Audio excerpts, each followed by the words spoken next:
Hello, Narnach here. Welcome back to Path of Exile. I have achieved level 16, so that means it's time for Facebreakers. Or Facebreaker, actually. There's no S after that. So, I was gonna show you the before and after. So currently with our Rusted Spike, our Infernal Blow does 106.9 damage per second tooltip DPS. If we put in the Facebreakers, Facebreakers itself, it gives you a crit multiplier, but other than that it does not impact your damage. But we lose a little bit of lightning damage from our old glove, so as a result our DPS drops a little bit. 104.3. If you take this weapon out, 437. It went up by a factor of 4. So yeah, I think this is Facebreakers is definitely worth investing in. So Flame Dash, we now have enough intelligence as well. I actually shuffled some rings around. I managed to find this lovely topaz ring to add some lightning resistance, and it adds 3 to 5 physical damage to attacks. The previous cold resistant rings did not have a bonus to physical damage. So this by itself is responsible for quite a DPS bonus. We have the Sapphire ring over here that adds some physical damage. And other than that, I don't believe we have a single piece of equipment that adds to damage. So yeah, it's actually pretty easy to get a decent DPS with Facebreakers. So, and with that, put Enduring Cry over there. I actually switched from Rallying Cry to Enduring Cry just to see how that is gonna go. With the whole mantra of thinking of safety first. So if the mana issue becomes untenable, just look at that. Exploding those bears in a single hit, golems in a single hit, and only rares take longer. Let's look at this. This is beautiful. Gem Cutter's a strong box. Actually want to have only contains support gems. I can fully support that.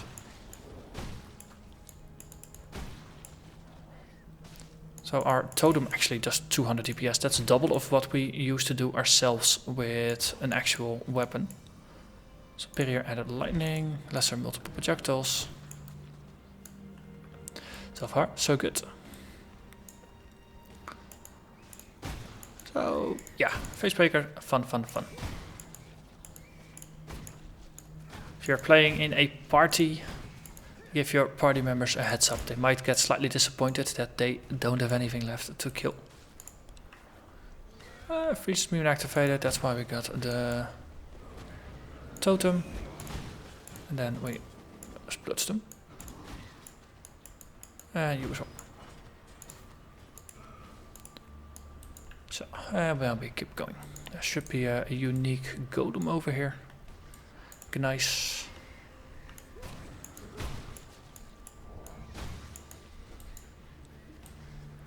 Hello there.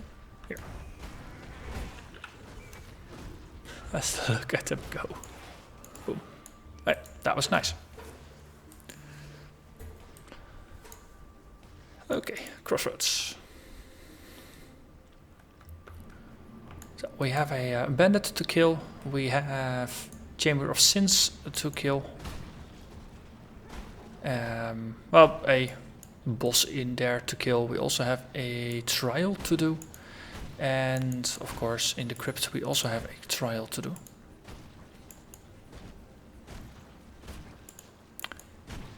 And along the way we'll just gain some experience. We gain some levels, sign more points. Almost to the point where we got Golem Blood, which is gonna be fun. Okay, let's do the Chamber of Sins first. Just because I happen to wander this way. Don't think it really matters what order you do these quests in.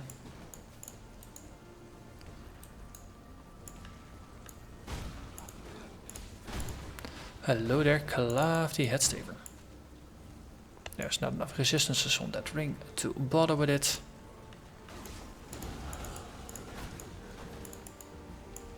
Okay, let's put the totem up while we assign our points. Golden blood. 626 points of life.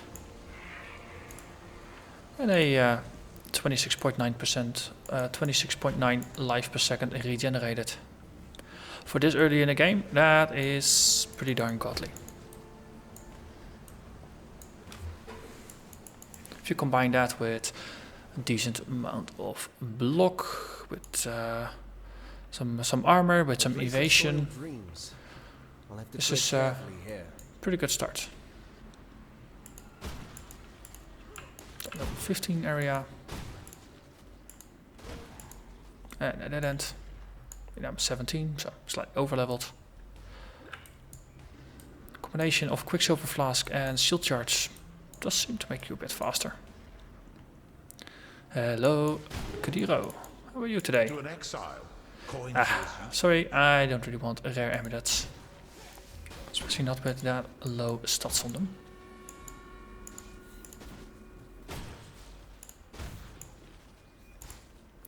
Flame Dash is just gonna stay at level 1.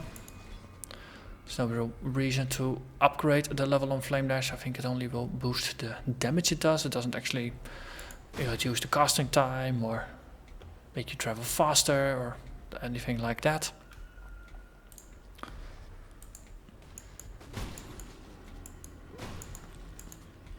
Because, well, intelligence is gonna be your problem statistic for the rest of the build. That's because as a duelist you are strength and dex based. Those you will have plenty of. Intelligence, it's just gonna stay tricky. But as a result, well, the build does really use a lot of skills that are heavily based on intelligence. There's faster attacks for the shield charge at level 18.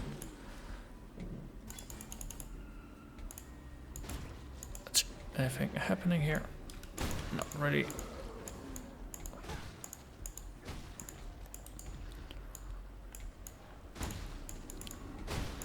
And there's the Tempest Shield. That's I'm gonna level it to level 5.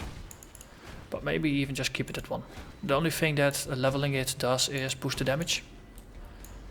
And if you have more than enough spare intelligence, you can level it up a couple times. But due to wanting to keep cast when damage taken at level 1, that means you cannot get Tempest Shield up too high, because otherwise the level requirement is going to be higher than what is supported by cast when damage taken.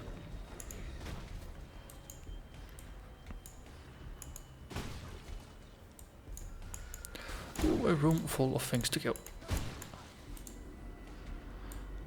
Okay, we cross through here. We kill all these things. Ah, these are infected mobs.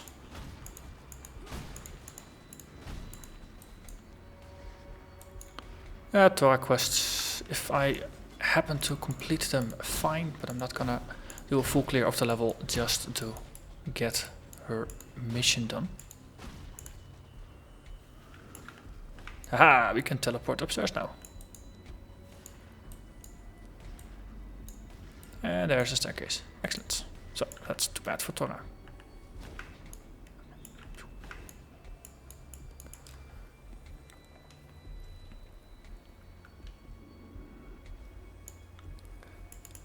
Excellent. So we have enough space. Okay. Trial or dude, whichever comes first. And a level. Excellent. That's more life. So, 666. That's a truly evil number. The number of the beast.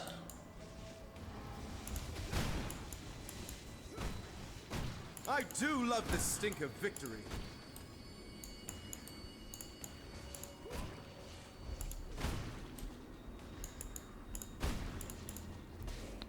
Boom, boom, boom, boom. One punch, multiple kills.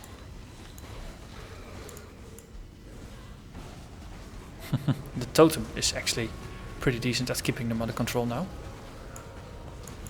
Like can just focus on killing some other things, some of these add-ons here. Just stop casting at me. Thank you. Thank you very much.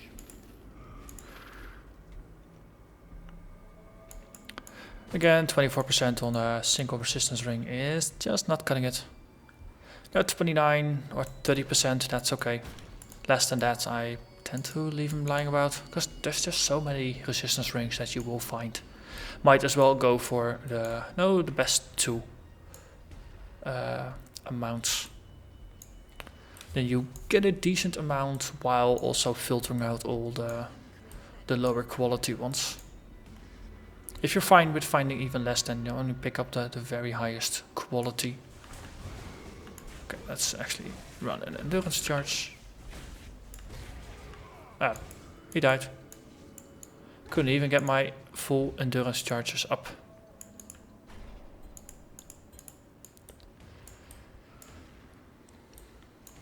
So, let's go back to Helena. Hello there, lady. Hey, I'll see you back in town. Because we have a trial to solve. So. Boom, boom, boom, boom. Let's just charge back.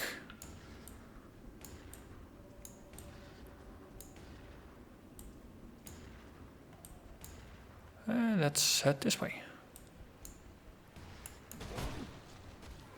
No running away. There is no running away. If you turn your back on the ringleader, he will recruit you or kill you. Whatever is most convenient. Resistance is futile. Oh, it's the power amulet, and I picked up that I don't really care about. I've got a feeling this is not gonna be it, but let's just double check anyway. Feelings might be wrong.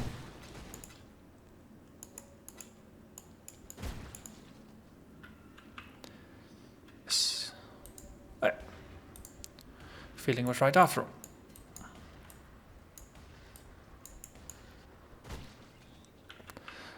Back over here. There's a passage through. Here, trial. Where are you?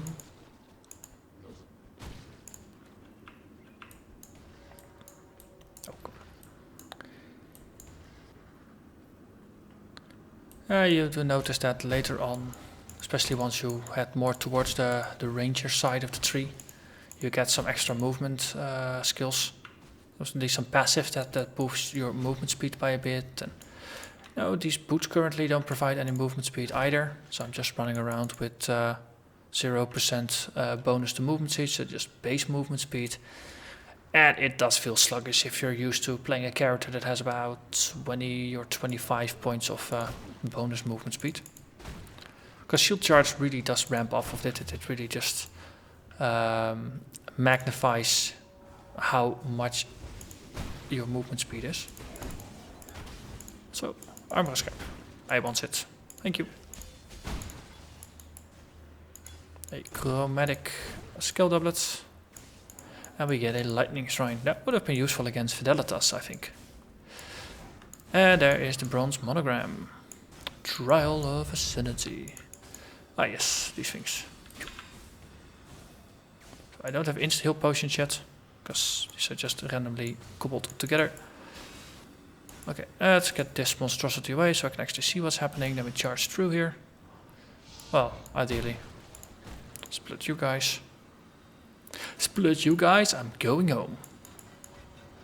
Okay, we just upset the balance between these two so we can actually run around them. Similarly over here, for these two that are in sync, if you hit the switch they'll actually get out of sync, and then hit them switch again, they'll start running again. Give yourself some opportunity. You have to hit it twice, otherwise this door stays locked.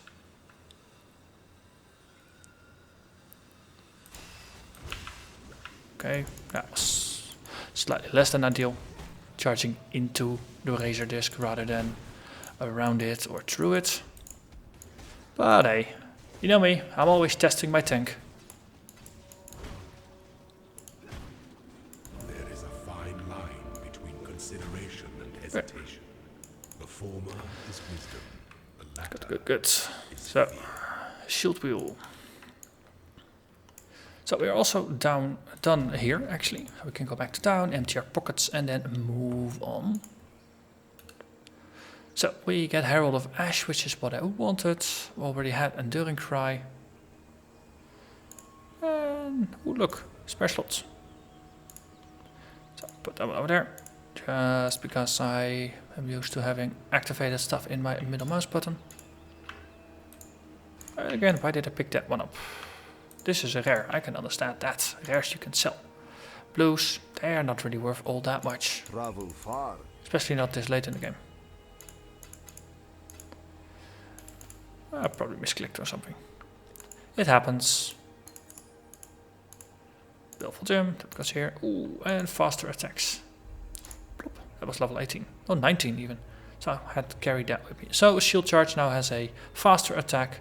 Level 1 faster attacks. Not gonna actually bump it. This is our old rallying cry. Ooh, melee physical. So we can actually have a look. 441. Added fire replaced with melee physical. 447. But our mana use is now 13. Where before it was 11. So melee physical, it's a trade-off. Later on, once you got your leech, especially leech based off of your physical damage, melee physical is gonna be better than added fire, because the added physical damage is actually leechable. The actual added fire is not. On the other hand, the duelist leech, all the way down here, it's based on all of your attack damage, including the fire. So it's actually, the added fire might be better in terms of mana efficiency while you are leveling. At the moment that when you are mana stable, you can switch out to melee physical and increase your damage. But while you are leveling, you're good the way you are. Herald of Ash. So 441 becomes 493. So we get about 50 DPS. Or what is it, 12%? And that's just to the direct hits. And of course you get the splash on top.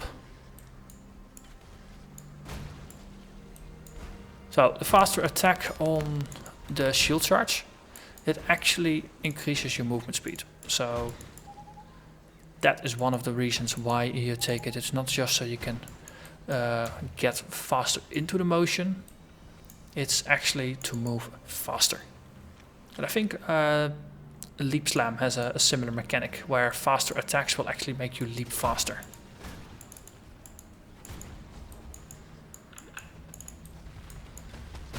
There's blood. Oh, this is so satisfying. Lightning Shrine. And we keep going. Just tag the waypoint, move on to Kratin, assassinate him. Let's see how many punches we need for Kratin. Hello, Kadiro. Coins are as useful as teeth. 21 coins is not worth a very nice looking regen amulet. Allow me to turn your coins. Is it? Wherever Nah, you find gold, we're skipping it. you know where to bring At some point I'm gonna shift into an amulet that's probably gonna provide me with some intelligence or some int and dex or whatever stats I'll need. So the life regen is gonna be faded out. It's just early on, the 3 or 4 points of life regen per second is very powerful because you don't really have a lot of percentage based life gain, or no, your life total is so low that 1% is gonna be 1 life. Because remember, if you have 1% of your life regenerated per second, you need 400 life in order to get 4 life per second. So these coral amulets are very good early on. But once your life pool goes over like 300-400, their strength starts to diminish. So the 10 to all resistances is reasonably tempting. On the other hand, I like the 40 base life because it gets amplified by everything else, and it eventually is going to be 100 or so life that you have. So we kill him. Oh, look at that. Oh, but totem up. It goes even faster. Okay, that was it. Mine wasn't as swift as your blades, bridge rat. So satisfying. So satisfying. Actually, that means we are done here. Might as well get out. Hello. Well, there is nothing to sell. Going? Even better. That means final one. Let's go for the crypt. We got some time, so we'll run the crypt as well. Do the trial, kill the boss. Next episode we'll do the west side of town, and then probably the episode after we'll do the north side of town.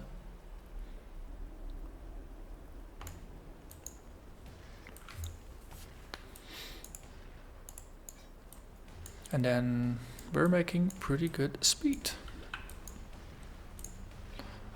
Just have to symbolically kill some minions here, just to show that you can still one punch them. Level 19, these are level 16. It's the power level is getting a bit out of whack. Those are the things that do allow you to just charge through. This is piggybacking or doubling back. Yeah, that just goes on here.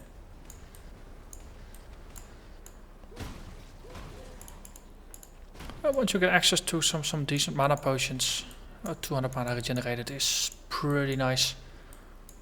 You can actually use your regen of the flask to keep casting while it's regenerating. Because 210 mana from the flask is more than the current size of my mana pool. Especially, if you consider that a quarter of it is now also reserved. But so far so good. Once we get the testudo bonus from the skill tree, which is the one over here, we'll gain 8 mana whenever we block. So that's going to be pretty potent. But that's only going to help us in combat, of course. Outside of combat, while we are traveling, we just need passive regen. Hello there again, Kadiro. Coins are as useful as teeth. Okay, I like seeing you, but seeing you everywhere kind of makes you appear like a stalker. Not quite sure if that's the vibe you want to give off here. But anyway, I digress. What's our accuracy right now? 90%. Oh, that's still pretty good. Especially considering we're not doing anything to really boost it. Okay.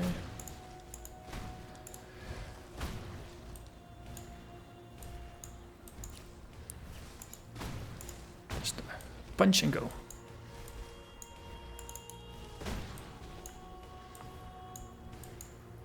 And I see the glow of Katarina. I thought this would be the door, but you're already at level 5, so I don't really care about boosting you much further. So once again, if we find whatever you want, we'll help you. Otherwise, I'm not gonna go out of my way for it. Look. Normally, these things take a lot of effort to kill. Here, there are just a couple punches. Okay, well, just keep up. Okay.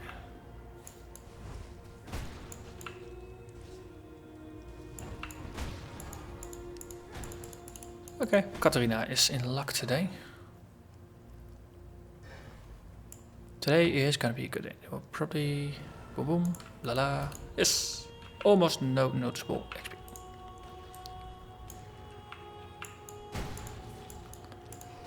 In the level, usually it needs some space, so I doubt it's there. And of course, now that I'm reasoning about it out loud, you'll see it's actually there.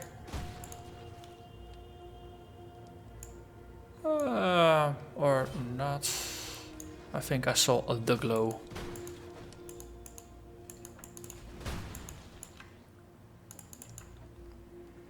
Yes, see this glow, the monogram glow, monograph. Yes, spiky things. Let's dance with the spiky things. Hit the lever.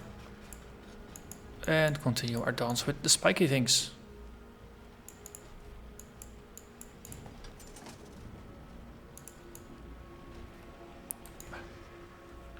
Shield charging through, it does help quite a bit. Have to be on the other side.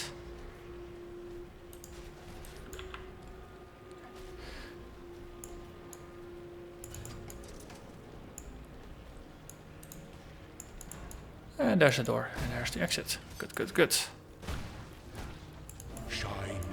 That's 3 trials down. Only Act 3 remains. Okay. So now all we have to do is... They fire some really explosive stuff.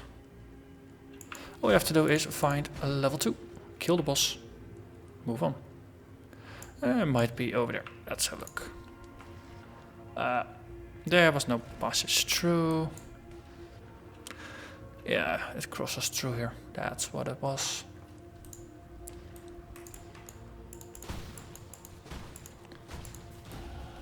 I believe I can Another give the great level. Teresa a run for Excellent. his money now.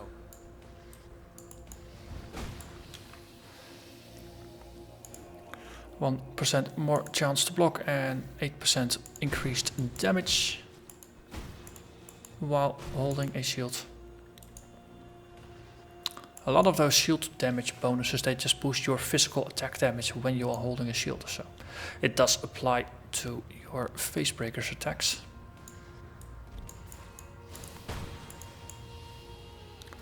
Ancestral Totem, Infernal Blow. Notice that I don't really need the totem anymore at this point. It was just very nice and convenient early on. It's still gonna give us an attack boost, so when fighting a boss, it allows you to get a couple extra punches in the same time. Or it just allows you to ignore some mobs while it cleans up.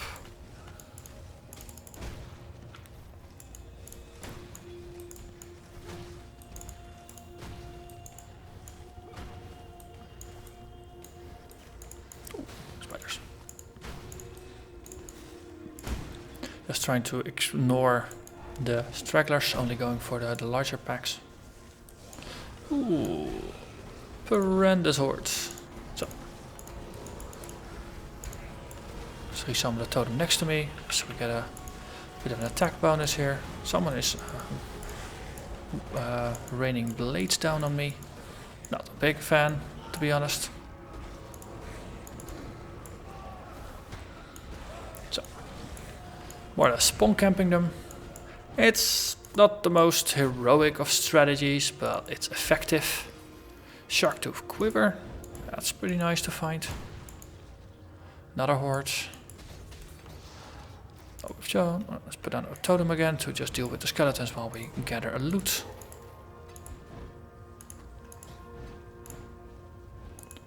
Dealer's Orb. Here, have totem. Boom, boom. So, what was this? Harry's Bite. Life gained for enemies hit, extra strength, extra dex, extra int, attack speed, 2 life gained for enemies hit by your attacks, and 10% increased radius for area skills. This is a pretty nice quiver. Especially the bonus to all stats is pretty good, so you can just roll whatever kind of character you want. You will have a bonus to all your stats. Gives you some flexibility.